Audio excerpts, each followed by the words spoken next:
Ya está conectado Gustavo López, vicepresidente de ENACOM, para dialogar sobre estos números. Gustavo, ¿qué tal? Leandro Ilia y Guadalupe Regalci, los saludamos. ¿Qué tal? Buenas tardes, Leandro. ¿Qué tal? Buenas tardes, Guadalupe. ¿Cómo están? Un Bien, gusto saludarlos, un gusto estar con ustedes. igualmente, muchas gracias por su tiempo. Bueno, recién No, por nosotros lo favor. adelantábamos, pero ¿cuándo se toma esta determinación de modificar el esquema de aumentos? Se tomó el último día hábil del año, el día 30. ¿Por qué? Eh, Quiero hacer un poquitito de historia. Sí. Cuando se declara la pandemia, el presidente de la Nación y luego lo ratifica el Senado de la Nación, sacamos el decreto, el DNU 690, que declara servicios públicos a las telecomunicaciones. Y esto permite regular el precio y crea además una prestación básica universal para aquellos que menos tienen.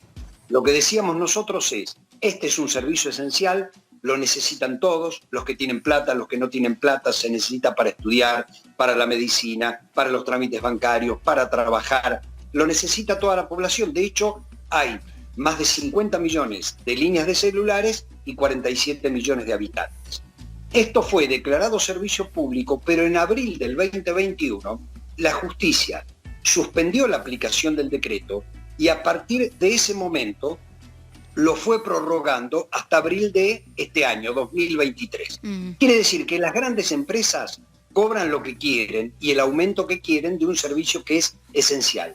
Y las pymes y las cooperativas respetan la regulación de precios que nosotros hacemos. El 27 de diciembre habíamos aprobado un nuevo cuadro tarifario, pero teniendo en cuenta la política que está llevando adelante el gobierno nacional, donde hay precios justos, que están congelados por 3 meses, y todo lo que está fuera de precios justos, hay un acuerdo con casi todas las cámaras que solo aumente un 4%, entonces, alineando con eso, el 30 de diciembre, el presidente del organismo, el referéndum del directorio, sacó una resolución que es 4% en enero, 4% en febrero, 3,5% en marzo y 3,5% en abril, para no solo poner un tope, sino desacelerar la inflación.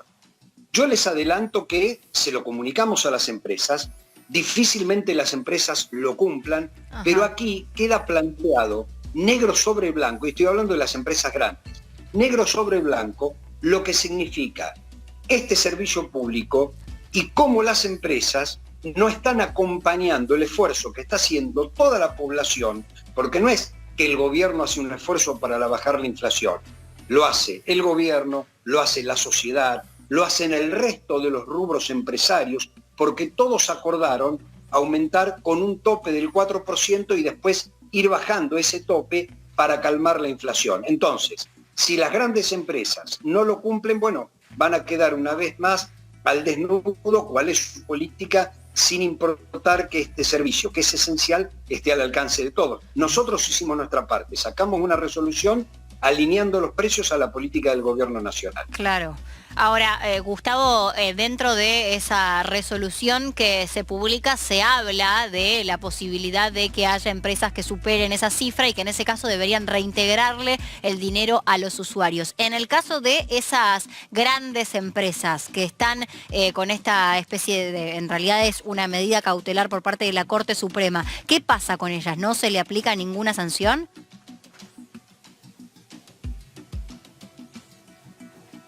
¿Nos escucha, Gustavo?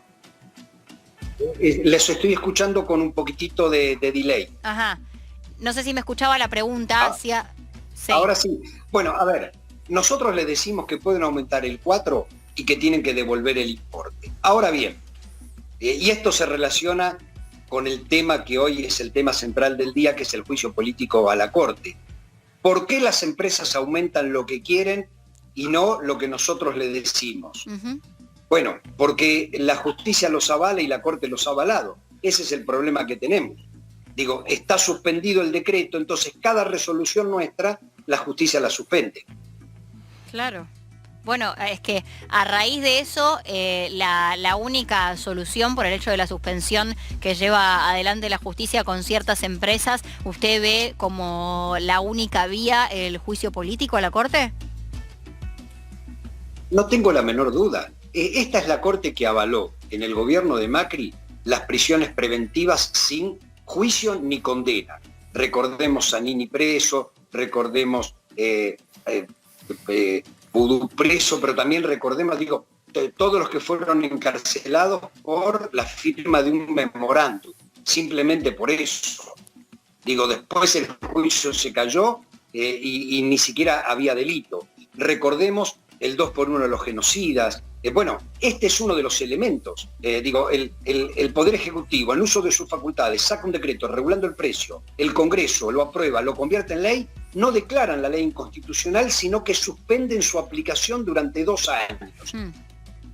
Entonces, las empresas cobran lo que quieren en algo que es un servicio público. Entonces, si la Corte nos ha puesto a todos en una encerrona, piensen que la Cámara saca un fallo en la regulación del precio. Vamos a la Corte y la Corte dice, no, yo no intervengo.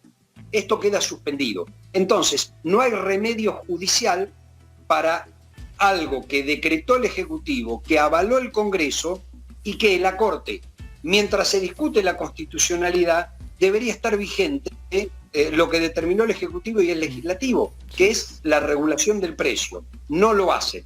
Bueno, nosotros seguimos cumpliendo con el mandato legal, seguimos regulando el precio.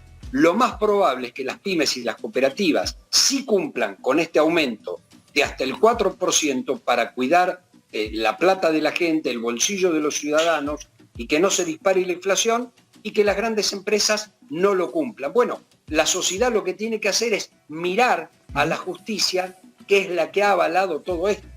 Gustavo, como hombre de política, te cambio un poquito el eje, saliendo un poquito de los aumentos. ¿Cómo te tomó el tema, o cómo lo tomaste, el tema del pedido de licencia de Marcelo D'Alessandro? Mira, me parece que es el paso previo a la renuncia. Lo de Marcelo D'Alessandro, recién yo estaba escuchando la conferencia de prensa que dio a través de ustedes. A ver, Marcelo D'Alessandro está absolutamente comprometido en el viaje. A ver, el viaje al Lago Escondido es un escándalo institucional. Que una empresa periodística le pague el viaje a jueces, fiscales y funcionarios, y que después esos jueces, fiscales y funcionarios, una vez que sale todo, se conocen las fotos, se conocen los chats, después de eso, hayan querido ocultar el viaje y las pruebas antes que aparecieran, las fotos, y que Marcelo D'Alessandro, que es ministro de Justicia, haya dicho, lo voy a ir a buscar al jefe de la Policía de Seguridad Aeroportuaria, lo voy a meter en un patrullero, y ya tengo preparado el calabozo donde lo voy a meter. Lo que nos está diciendo es que todos, absolutamente todos, podemos ser sujetos de arbitrariedades como ya ocurrió en la época de Macri. Cuando yo escuchaba a D'Alessandro hablar del espionaje, yo decía, es exactamente lo que hizo el gobierno de Macri. Gustavo, ya para cerrar y para concluir la idea, te escuchamos. Sí, lo que estoy diciendo es, lo que hizo D'Alessandro es describir lo que había ocurrido en el gobierno de Macri, que son las escuchas ilegales, las espías a todo el mundo, ya sabemos todo lo que pasó. Él está absolutamente comprometido con un viaje, que es un escándalo institucional, y después con dádivas y con arreglos en el gobierno de Rodríguez Larreta. Ahora, si a eso le sumamos que uno de los interlocutores era el jefe de prensa y jefe de despacho del presidente de la Corte Suprema, bueno, entonces, vuelvo al tema del juicio político. Yo me alegro que el presidente de la Nación y los gobernadores, entre ellos Melella, que es gobernador de mi partido político, de Forja, estén acompañando este pedido de juicio político, y que todo esto se ventile donde se tiene que ventilar, que es primero en la Cámara de Diputados y después en el Senado. Estamos en un conflicto de poderes donde la Corte, cabeza del Poder Judicial, ha avanzado, junto con algunos juzgados de Comodoro Pi y la Cámara de Casación Federal Penal, ha avanzado sobre los otros poderes del Estado, favoreciendo a grupos económicos y favoreciendo a un partido político, a una posición política determinada. Bueno, me parece que hay que volver a las instituciones de la República, hay que recuperar la democracia. Cumplimos este año 40 años de democracia. Yo soy de los que cree, igual que la vicepresidenta, que es democracia sin mafias. Cuando Alfonsín gana las elecciones del 83, el lema era por 100 años de democracia. Bueno, ahora el lema tiene que ser democracia para siempre y patria para todos. Bueno, la democracia para siempre se construye con las instituciones que ellos están violando con estos escándalos. Gustavo López, le agradecemos muchísimo la comunicación con IP. Gracias a ustedes. Gran